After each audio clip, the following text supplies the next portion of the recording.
आइए बात करते हैं अब। आज हम बात कर रहे हैं कॉस्ट ऑफ बोनस शेयर की। ठीक है, तो कॉस्ट ऑफ बोनस से बाकी पीछे हो चुका था कल। कॉस्ट ऑफ बोनस शेयर की अगर बात करें तो आपको पता है ना, कंपनी जो है अपने एग्जिस्टिंग शेयर होल्डर को बोनस शेयर अलॉट करती है, वो भी फ्री ऑफ कॉस्ट, यानी बोनस शेयर जो है फ्री मिलता है। तो cost of bonus security which is received by the assessee without any payment on the basis of this holding of any financial assets will be asset. ठीक है, उसको bonus मिल रहा है। ठीक है, तो कंपनी बोनस अपने एग्जिस्टिंग शेयर होल्डर्स को देती है फ्री ऑफ कॉस्ट, उसकी कॉस्ट कुछ नहीं पड़ी इसके लिए। ठीक है, कब वेयर बोनस शेयर्स और security was received prior to 1 April 2001 the fair market value on 1 April 2001 की उसकी कॉस्ट ले ली जाएगी। यानी अगर आपको बोनस शेयर 1 अप्रैल 2001 से पहले मिला है, बोनस शेयर आप पाए हैं, तो जो 1 अप्रैल 2001 को जो उसकी मार्केट वैल्यू होगी, फेयर वैल्यू होगी, वही आपकी कॉस्ट मानी जाएगी। और उसके अलावा और कोई केस नहीं होगा तो बोनस शेयर की वैल्यू हमेशा नील मानी जाएगी, क्योंकि बोनस शेयर आपको फ्री मिला है, आपने कुछ पेमेंट नहीं किया है। ठीक है, अगर एग्जांपल की बात करें, यहाँ पर देखो इसको समझा रहा है। The SSC purchased 1000 equity shares of in 1996 sorry for rupees 15,000 1996 में परचेज की था 1000 से 5000 रुपए। ठीक है, और कंपनी ने किया 500 bonus share to him in 1999 1999 में 500 बोनस शेयर को मिल गया। If the fair market value of shares 1500 on the 1/4/2001 was 30,000, he may opt ₹20 per share as the cost of acquisition of original share and bonus share. ठीक, if the fair market value of shares 1500 1/4 was 12,000, देखो कहाँ गया 12,000, he may opt ₹15 per share as the cost of acquisition of original share and 8 per share of a bonus share। क्या मतलब हुआ इसका? कुछ बात पकड़ में आई कि ऊपर चली गई सब? दोबारा बताएं हम, मैंने बोलो कुछ आया या सब गया ऊपर से? सुबी, महेंद्र, समीर, सलभ, क्या एग्जाम्पल मिला इसमें? मेरी आवाज आ रही है? सब लोग सुन पा रहे हैं? सुन पा रहे हैं? यस सर, देख पा रहे हैं? आवाज आ रही है। फिर पढ़ते हैं इसको एग्जाम्पल को, शायद ऊपर चला गया आपको लग रहा है।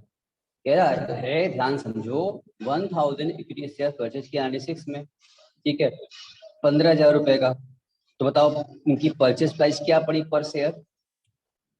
15,000 शेयर था, 15,000 रुपए में 1000 से लिया, डिवाइड किया 1000 से, तो 15 रुपए आ गया। यानी 15 रुपए पर शेयर साथ में परचेज किया होगा।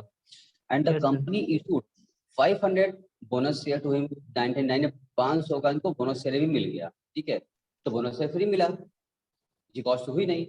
If the fair value of share 1500, क्यों? अब इनके पास तो क्या हो गया है, 1000 शेयर पहले से था, 500 शेयर इनको बोनस के रूप में मिल गया। अब टोटल इनके पास, इस एसएससी के पास 1500 शेयर्स हो गए। फिर से बोल रहे हैं, इन्होंने 1000 शेयर्स 1996 में परचेज किया था, 1000 शेयर, फिर 500 शेयर बाद में और बोनस के तौर पर मिल गया। तो टोटल इनके पास अब कितने हो गए? 1500 शेयर इनके पास हो चुके हैं। अब 1500 से देखा जाए, if the fair market value of shares 1500 on 1/4/2001, 1 April 2001 को क्या था, वैल्यू क्या थी उनकी? ₹30,000। ठीक है, इसका मतलब अब वैल्यू निकाल लो। 30,000 रुपए उनकी वैल्यू अगर है, फेयर मार्केट वैल्यू है, इनके पास 1500 शेयर हैं, तो 30,000 डिवाइड बाई 1500 करो तो पर शेयर कितना आता है? चेक करो जल्दी से। 30,000 20 रुपीज आता है। ठीक है ना? तो 15 डिवाइड किया तो 20 रुपए आपका आया। कितना है चेक करो, आ रहा नहीं आ रहा? 20 रुपए आएगा सर, आ गया। तो अगर 20 रुपए आपका अगर आता है तो per share as the cost of acquisition of original shares and bonus share, यानी कि चाहे अगर तो उस दिन जो देखो, जो आपको बोनस शेयर मिला है भले फ्री मिला है, बट वो तो शेयर की वैल्यू पूरी है। अब चाहे बोनस रूप में मिला हो और चाहे ओरिजिनल में परचेज किया हो, है तो पूरा शेयर ना। तो आपका 15 शेयर है, जिसके भाव से आप चाहे जो वैल्यू चल रही है 30,000 रुपए, तो आपका शेयर 20 पर शेयर पड़ा। अब वो चाहे उसका बोनस का समझो और चाहे उसको वाला ओरिजिनल जो परचेज उसका प्राइस समझो आप, यानी 20 पर शेयर उसकी वैल्यू मान ली जाएगी। क्यों? क्योंकि इससे पहले 1 अप्रैल 2001 से पहले परचेज किया गया था। जो 1/4/2001 की वैल्यू होगी वही उसकी कॉस्ट मान ली जाएगी, वही लिखा है। तो तो कॉस्ट ऑफ एक्विजिशन जो माना जाएगा उसका, ये कितने परचेज प्राइस था उसका माना जाएगा, शेयर्स का माना जाएगा 20 रुपए के हिसाब से, क्योंकि फेयर वैल्यू क्या थी आपकी 20 रुपए थी पर शेयर, ओरिजिनल शेयर की भी और बोनस शेयर की भी, दोनों शेयर की मान ली जाए। If the fair market value of share 1500, 1/4/2000, एक को क्या हुआ 12,000 हो जाए, ठीक है ना, अब उनकी वैल्यू क्या हो रही है 12,000 रुपए की वैल्यू हो रही है, ठीक है। तो ही में ऑप्ट अंदर, तो अब देखो सुनो, तो ऐसा क्यों हो गया, क्योंकि देखो अगर 12,000 उसकी वैल्यू हो जाती है, इनके पास 1500 शेयर था, अब डिवाइड करो 12,000 डिवाइड बाई 1500 करो तो देखो कितना आ रहा है, चेक करो फट से, तुम बताओ, मेरे साथ साथ काम करते रहो। अब ये वैल्यू बोल रहा है, अगर उसकी वैल्यू इनके हिसाब से अगर 12,000 वैल्यू आ रही है, तो एक शेयर कितने का है इनका है, वो नंबर ऑफ शेयर इनके पास 1500 शेयर इनके पास है, वैल्यू कितनी आई इनकी, डिवाइड करो 8 रुपए आ रही है, यानी कि 8 रुपए की, अगर एग्जांपल ले रहा है बाय द वे, अगर उस समय उस 1/4/2001 को इनकी वैल्यू 8 रुपए पर शेयर की हो जाए फेयर मार्केट वैल्यू, तो ऐसे केस में ही में लिखा है, वो चाहे तो ही में opt ₹15 per share as the cost of acquisition of original shares and ₹8 per share of bonus share. अब ऐसा इन्होंने क्यों किया, तो एक शेयर अपने पहले वाली बात थी, तो भाई जो पहले वाली बात थी दोनों अलग हो जाएगी, जो हमने परचेज, ध्यान सुनना, जो हमने शेयर परचेज किया था उसमें कहा गया विच एवर इज बेनिफिशियल, 1/4/2001 के पहले का परचेजिंग सब हो रही है, तो 1/4/2001 के पहले का अगर परचेजिंग है तो हम उसमें कहते हैं which ever is beneficial for the CC, तो जो दोनों में ज्यादा वो ले सकता है। तो अगर ओरिजिनल शेयर की बात करें तो ओरिजिनल शेयर इन्होंने कितने में लिया था उस समय इन्होंने लिया था, इसमें स्टार्टिंग में लिया था उन्होंने 15,000 शेयर लिया था, 1000 शेयर 15,000 रुपये लिया था, ठीक है ना, तो 15 रुपए कॉस्ट थी इनकी, और आज मार्केट में चल रही है 8 रुपए, तो 8 रुपए और 15 रुपए इन दोनों में कौन ज्यादा है, जो बड़ा वही लेंगे हम लोग, तो 15 वाला ज्यादा था तो 15 ले लेंगे। अगर चेक करें हम लोग बोनस शेयर की, तो बोनस शेयर हमको फ्री मिला था और आज की वैल्यू 0 वैल्यू थी, और आज की वैल्यू मार्केट में 8 रुपए है, तो 0 और 8 में कौन बड़ा है, 8 बड़ा है, इसलिए हम बोनस शेयर तौर पर 8 रुपए की कॉस्ट मान लेंगे बोनस वाले शेयर की, और जो परचेज किए थे उसकी 15 मान लेंगे, क्योंकि 15 वाला भी ज्यादा है और 8 वाला भी ज्यादा है। 15 वाला कंपेयर कर रहे हैं अगर आज मार्केट प्राइस से, आज के मार्केट प्राइस से, कॉस्ट प्राइस 15 और आज की मार्केट वैल्यू 8, तो दोनों में बड़ा 15 हो गया, तो 15 कॉस्ट मान ली जाएगी इसकी एक्विजिशन। अगर बोनस शेयर की बात करें, बोनस शेयर मिला रहा 0 वैल्यू थी उसकी, फ्री मिला था, और आज उसके मार्केट वैल्यू 8 रुपए है, 0 और 8 में कौन बड़ा है, 8 बड़ा है, तो 8 ले लिया हमने उसको। इस तरह से आपको समझ में आया होगा। अब बताइए कोई दिक्कत है या अब जा क्लियर हो गया? नहीं सर आ रहा है। बोलिए सलम जी, आप समझ में आ गया कि कैसे एग्जाम्पल यूज किया इन्होंने? नहीं, कहने का मतलब यही है कि 1/4/2, सुन ध्यान सुनो, 1/4/2001 से पहले आपने एक्वायर्ड किया हुआ है, तो ऐसे केस में 1/4/2001 की फेयर वैल्यू, मार्केट वैल्यू या आपकी कॉस्ट प्राइस, इन दोनों में जो ज्यादा होगा उसी को आप अपनी कॉस्ट मान लेंगे, ये आपके लिए बेनिफिशियल हो जाएगा, चाहे ओरिजिनल शेयर हो चाहे बोनस शेयर हो। तो बोनस शेयर में तो फ्री था तो कॉस्ट कुछ 0 ही थी, और आज वैल्यू उसकी 8 है तो 8 मान लिया, बड़ा 8 पड़ रहा है। जो परचेज किए थे वो 15 में परचेज किए थे, आज वैल्यू उसकी 8 है, तो दोनों में 15 पड़ा था तो 15 ले लिए। अगर आज की वैल्यू जो 20 पे आती रही तो 20 ले लिया था हमने। बात समझ में आ रही है? सबको समझ आ गई आई थिंक? यस सर आ गई। एग्जाम्पल 2 की बात करें, the assessee purchase 1000 share in 1995 for ₹20,000।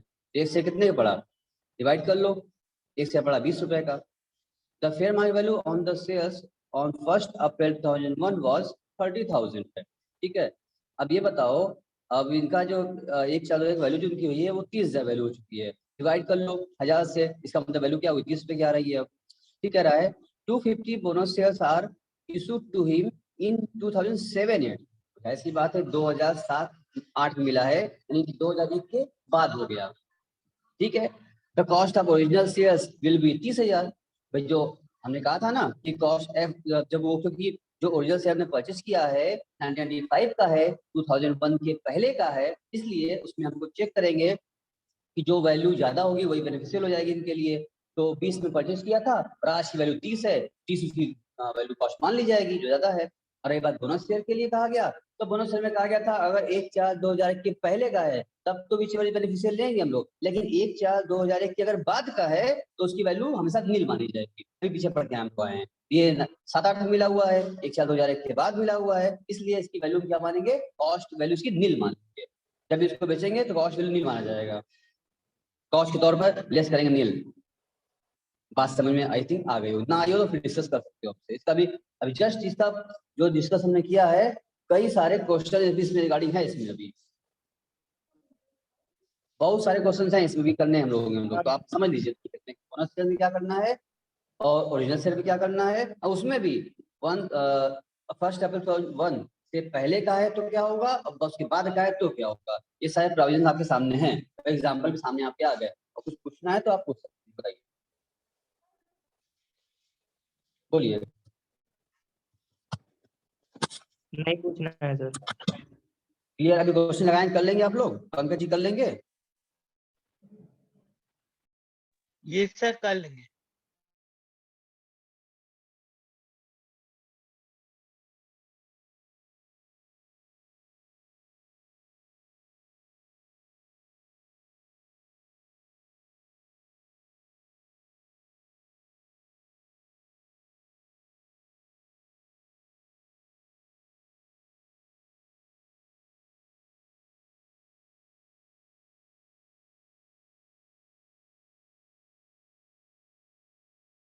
चलिए तो हम आगे इसका मतलब बढ़ सकते हैं, आप लोग क्वेश्चन लगाएंगे तो और यस सर। समझ में आएगा। पंकज जी कुछ पूछना है आपको, सिर्फ सही है?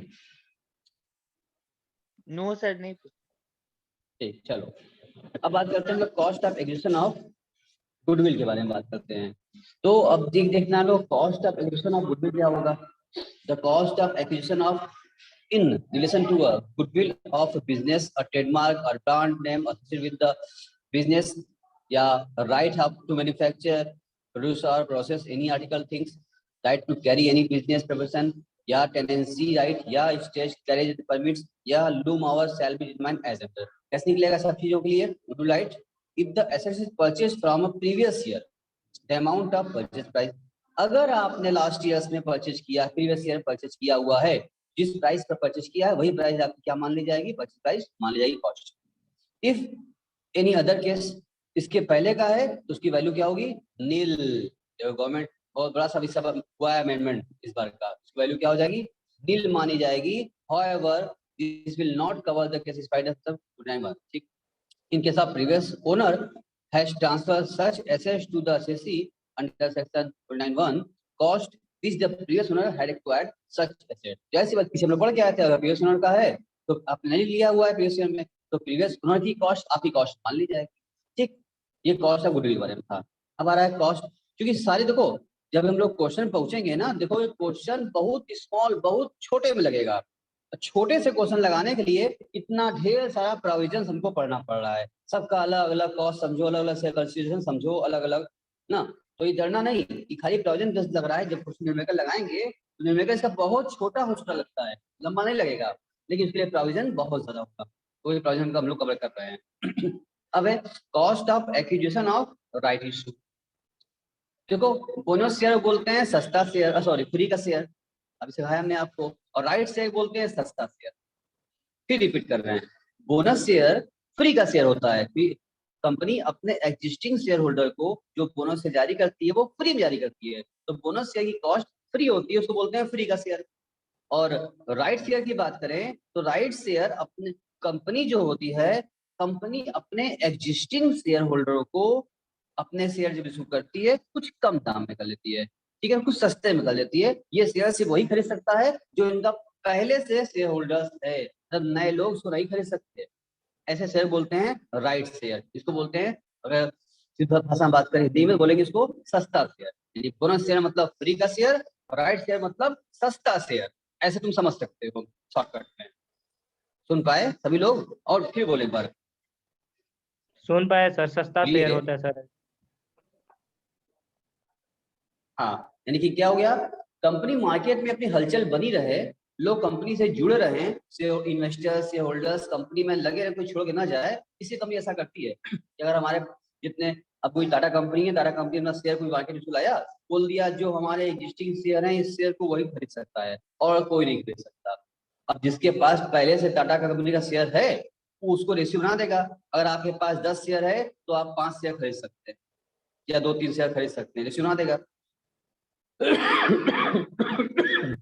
मतलब इनका उद्देश्य ये हुआ एग्जिस्टिंग शेयर होल्डरों को इस नए इशू का फायदा देने के लिए, ये फायदा सिर्फ और सिर्फ हमारे पुराने शेयर होल्डरों को मिल पाए, नए लोगों को ना मिले, ताकि कोई अगर नया मार्केट में हमारा शेयर होल्डर बने अगर, तो हमें छोड़ के ना जाए, उसको ये रहे कि भैया इनका शेयर होल्डर, इनके शेयर हम लिए रहेंगे तो हमको आगे भी राइट इशू मिलता रहेगा, ताकि हमको फायदा होता जाएगा। भाई सस्ता शेयर मिला, अब 100 वाले शेयर अगर 80 में मिल जाएंगे एग्जिस्टिंग होने के नाते, तो वह भी परचेज करेगा और तुरंत सेल कर देगा हाथों हाथ। इसका मतलब तुरंत हाथों हाथ 20 रुपए का फायदा उसको हो जाएगा ना।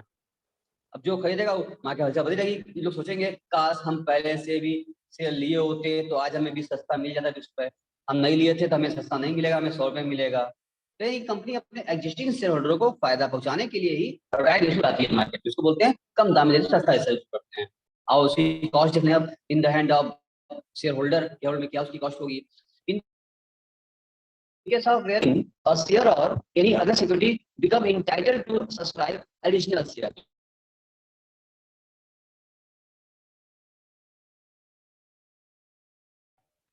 सर आवाज नहीं आ रही है।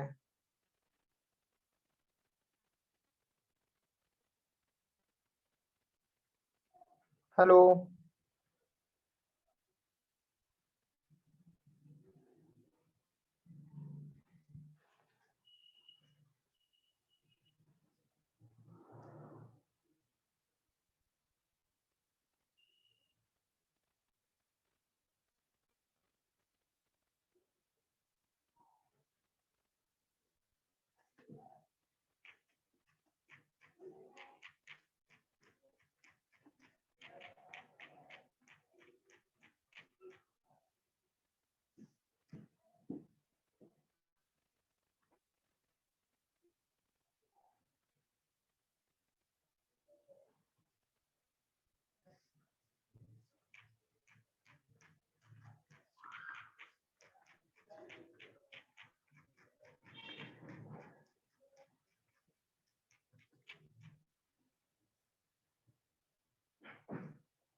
सर आवाज बिल्कुल नहीं आ रही है।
अभी सुन पा रहे हैं सभी लोग, देख पा रहे हैं आराम से?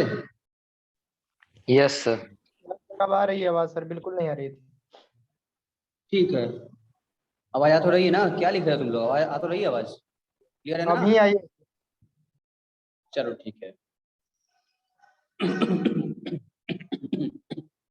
तो हम ये बात कर रहे थे कि जो राइट शेयर होगा उसको बोलते हैं सस्ता शेयर है, वही पाता है जो कंपनी का ऑलरेडी शेयर होल्ड कर रखा है, यानी कंपनी का एग्जिस्टिंग शेयर होल्डर जो होते हैं वो पाते हैं। ठीक है, अब रही बात, इसको बोलते हैं कि on the basis of the right issue the cost of acquisition, यानी कितने में हम खरीदे हैं ये तय करना, कैसे तय करेंगे। तो ऑन द बेसिस, पहला first point, on the basis of entitlement if the assessee subscribe to the right issue, ठीक है, amount actually paid to acquire it, इसका मतलब अगर 100 वाला शेयर 80 रुपए में इशू किया जा रहा है तो हमने 80 रुपए में खरीद लिया, तो जाहिर सी बात है हमने तो अपनी जेब से 80 का ही पे किया, भले पे शेयर 100 का था बट ऑफर में हमने शेयर क्या किया, 80 में ही खरीदा है, हमने 80 रुपए ही पेमेंट किया है, तो 80 रुपए जो हमने पेमेंट किया है ना, यही हमारी कॉस्ट ऑफ एक्विजिशन मान ली जाएगी।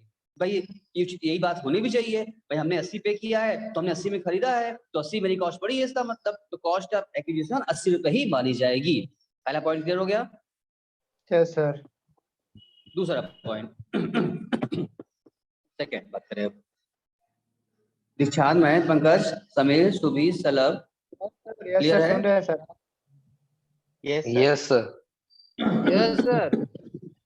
Second, Yes. if the assessee renounce the right in favor of any other person,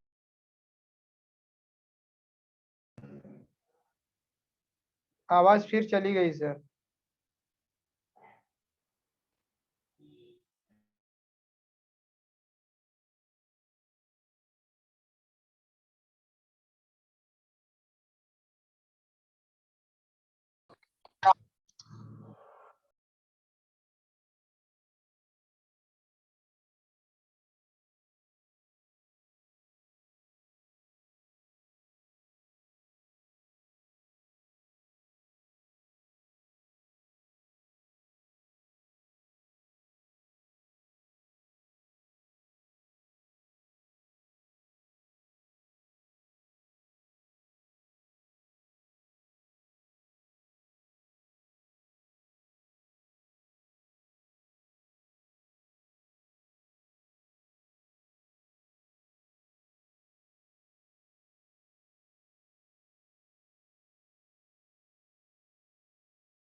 चलिए अभी क्लियर है, एकदम सुन रहे हैं सभी लोग?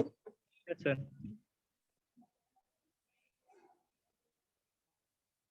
चलो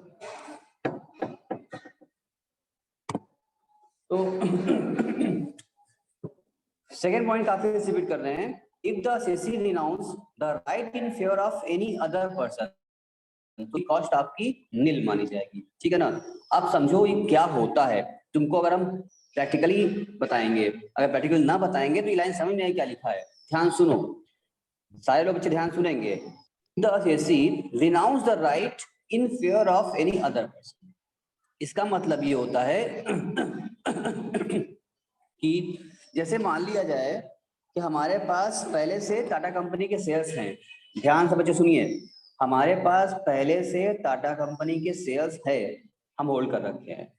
कंपनी ने कहा भाई राइट इश्यू हम लाए हैं, आप परचेस कर सकते हैं, फॉर्म हमको मिल गया परचेस करने का, हमने फॉर्म ले लिया, मेरे पास फॉर्म आ गया मेरे एड्रेस पर, क्या फॉर्म भर के आप शेयर ले सकते हैं, परचेस कर सकते हैं, 100 वाले शेयर 80 में परचेस कर सकते हैं। अब ये तो मेरा मन है ना, हो सकता है उस टाइम मेरे पास 80 रुपया ना हो या मेरा परचेस करने का मन ना हो, हमने कहा भाई टाटा कंपनी का बहुत शेयर परचेस रखे हैं, अब और शेयर खरीदने का मेरा मन नहीं है, भले 20 रुपए में कम में दे रहा है लेकिन मेरा मन नहीं है, या मेरा पास अभी पैसा नहीं खरीदने का व्हाटसोएवर, तो ऐसे केस में कोई बाहरी आदमी खरीद सकता नहीं है। तो महेंद्र कहा हमसे, सर देखिए हम तो, मेरे पास टाटा कंपनी का शेयर नहीं है, हम टाटा कंपनी का शेयर खरीदना चाहते हैं और मार्केट से लेंगे 100 रुपए मिलेगा, आपको जो फॉर्म मिला हुआ है ना, क्योंकि आपके पास राइट शेयर है, अधिकार आपके पास है, राइट अधिकार, आपको अधिकार मिला हुआ है तो फॉर्म भी मिला है आप, क्योंकि आप पहले से इनके एग्जिस्टिंग शेयर होल्डर हैं, आपको फॉर्म मिला है, आप शेयर 80 में खरीद सकते हैं। तो काम कीजिए सर, ये फॉर्म ना हमको दे दीजिए, आप नहीं खरीद रहे हैं ना, तो ये फॉर्म हमको दे दीजिए, हम ही खरीद लेंगे इस फॉर्म पर भर के, तो 80 रुपए में हमको मिल जाएगा। हमने कहा चलो ठीक, कोई बात नहीं।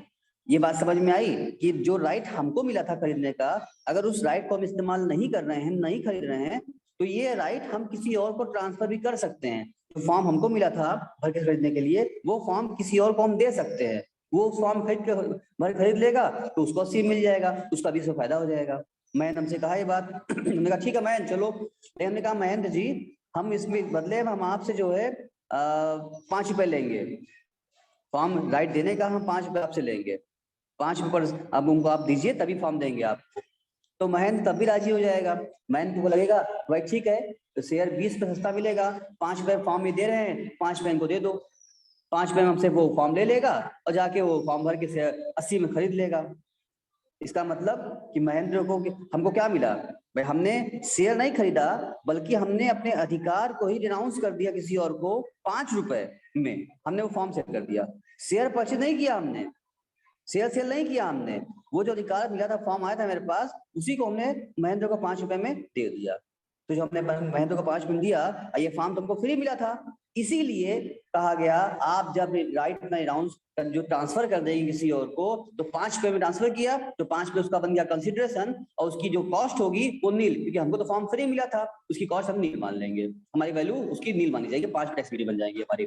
लेकिन अगर महेंद्र के बारे में बात करें, महेंद्र के में बात करें अगर तो महेंद्र ने तो क्या हुआ 5 रुपए हमको दिया और 80 रुपए कंपनी को दिया शेयर परचेज करने के लिए ना, तब उसको शेयर मिला 100 वाले, तो उसका कॉस्ट क्या पड़ी, उसकी कॉस्ट पड़ी 85 रुपए, क्योंकि 80 कंपनी को पे किया और 5 रुपए हमको दिया था उसे राइट करने के लिए, तो उसकी कॉस्ट क्या पड़ी 85 रुपए की कॉस्ट पड़ी। 85 पॉइंट नंबर 3 यही कह रहा है देखो if the CC has purchased the right to subscribe for the additional share security financial asset purchase price paid to purchase the right जो 5 पे दिया है plus the amount paid to the company for acquiring the right share 80, यानी उसकी cost क्या पड़ेगी 85 पड़ेगी। ये लॉ की लैंग्वेज है, जिस हिसाब से इसमें लिखा है तो बिल्कुल समझ नहीं आता है। जो हम एग्जांपल देकर समझा रहे हैं जिस तरीके से सारे प्रोविजंस हम प्रैक्टिकली करते हैं तो अब सब वर्किंग तो प्रैक्टिकल तुमको बता रहे हैं हम, तो तुमको समझ में आना चाहिए, हमें लग रहा है क्या आ गया होगा। तीनों पॉइंट समझ में आ गया नहीं समझ में आया बताइए, बोलो। Yes sir. सर आ गया। Yes sir. लास्ट वाला फिर से एक बार एक्सप्लेन कर दीजिए तो। फिर तीनों बोल देते हैं एक बार फिर से हम। अगर राइट शेयर की जहां बात आएगी तो वहां आप ये कहेंगे अगर आपको राइट शेयर परचेज करने का मिला है हमारे से आप खरीद सकते हैं, तो अगर आपने राइट अवेल कर लिया, आपने उस शेयर को परचेज कर लिया, जितना भी शेयर परचेज करेंगे, मान लो 100 वाला शेयर आपको 80 रुपए में खरीदने का अधिकार मिला, तो आप 100 वाले शेयर को 80 में खरीद लिया तो 80 रुपए आपने पे किया, तो what ever you have paid that will be your cost of acquisition, आपकी 80 रुपए ही आपकी कॉस्ट ऑफ एक्विजिशन मान ली जाएगी। ठीक है, जब भी कभी आप सेल करोगे उसको तो 80 रुपए ही कॉस्ट नाम घटाया जाएगा। दूसरा पॉइंट कहा गया कि अब अगर आप शेयर नहीं परचेज करते हैं तो लेकिन आपको राइट मिला है, मतलब फॉर्म आपके पास आया हुआ है कि भाई 100 वाला चीज आप 80 में खरीद सकते हैं, तो आपका मन नहीं है, हम नहीं खरीदना चाहते हैं, तो आप चाहें तो ये राइट भी आप ट्रांसफर कर सकते हैं, ये फॉर्म किसी और दे सकते हैं। और फॉर्म जो आप किसी और को ट्रांसफर करेंगे, किसी और का फॉर्म आप देंगे तो कुछ पैसे लेके देंगे आप। मान लो महेंद्र ने कहा ना मेरे पास जो फॉर्म आया था हमने उसको महेंद्र को ट्रांसफर किया, 5 रुपए में ट्रांसफर किया हमने फॉर्म महेंद्र को, तो महेंद्र 5 रुपए हमको पेमेंट कर दिया, हम 5 रुपए हमको मिला, मेरा फायदा 5 रुपए हो गया। तो इस 5 रुपए हमारे जो फायदा हो रहा है, बट इस 5 रुपए कमाने के लिए फॉर्म जो हमने दिया है वो फॉर्म का पैसा तो दिया नहीं गया था, वो फॉर्म तो हमको फ्री मिला था ना, वो फॉर्म तो हमको फ्री मिला हुआ था। दैट्स वाई हमारी कॉस्ट जो होगी ऐसे केस में जब राइट ट्रांसफर कर रहे हैं तो कॉस्ट हमारी नील मानी जाएगी। शेयर परचेज करेंगे तो परचेज प्राइस में कॉस्ट मानी जाएगी, लेकिन शेयर परचेज नहीं किया, हमने सिर्फ राइट ट्रांसफर कर दिया, फॉर्म किसी और को दे दिया, तुम खरीद लो 5 रुपए हमको दे दो, तो 5 फ्री मिला हमको, इसलिए अब ये इसमें कॉस्ट हमारी नील मानी जाएगी क्योंकि फॉर्म फ्री मिला था हम लोगों को। अच्छा, अब लेकिन जिसको हमने राइट ट्रांसफर किया है, जैसे महेंद्र को हमने फॉर्म 5 में दे दिया था, तो महेंद्र जब परचेज करेगा, थर्ड पॉइंट में क्या रहा है, तीसरे पॉइंट में, तो महेंद्र क्या हुआ फॉर्म भर के 80 रुपए पे करेगा कंपनी को, तब उसको शेयर मिलेगा। अब वो फॉर्म पाने के लिए 5 रुपए हमको भी दिया था, तो उसकी कॉस्ट क्या पड़ी 80 + 5 85 कॉस्ट मानी जाएगी, तो उसकी कॉस्ट ऑफ एक्विजिशन 85 मानेंगे हम लोग। वो लिखा भी यहाँ पर कि purchase price paid to purchase the right, यानी 5 रुपए जो हमको दिया, plus amount paid to the company, जो कंपनी को पेमेंट किया गया है शेयर खरीदने के लिए 80 रुपए। अब क्लियर है तीनों पॉइंट। अब देखो बोनस शेयर की बात आ जाए तो भी आप कर लेंगे, राइट शेयर की बात आ जाए तब भी आप कवर कर लेंगे, बोलिए कोई दिक्कत? No sir. बोलो भाई, आई थिंक आपको सबको क्लियर हो चुका, नहीं हुआ क्लियर? सर बोनस शेयर और राइट शेयर के बहुत सारे क्वेश्चन एग्जाम में आते हैं, तो बोनस से राइट से हम दोनों कवर किया है, बहुत डिटेल में कवर किया हमने, आप प्रैक्टिकली बता के जो लिखा है वो तो लिखा है दो, हम तो अपने तरीके से समझा रहे हैं, ठीक है, पॉइंट डिस्कस कर रहे हैं आपसे। अभी आप भी कोई लिखना चाहते हैं तो बताइए कि बोनस से राइट से में क्या है, कोई दिक्कत आ रही है बताइए हमको। क्लियर है? आई थिंक सबको क्लियर होगा। Yes sir. Yes sir clear है।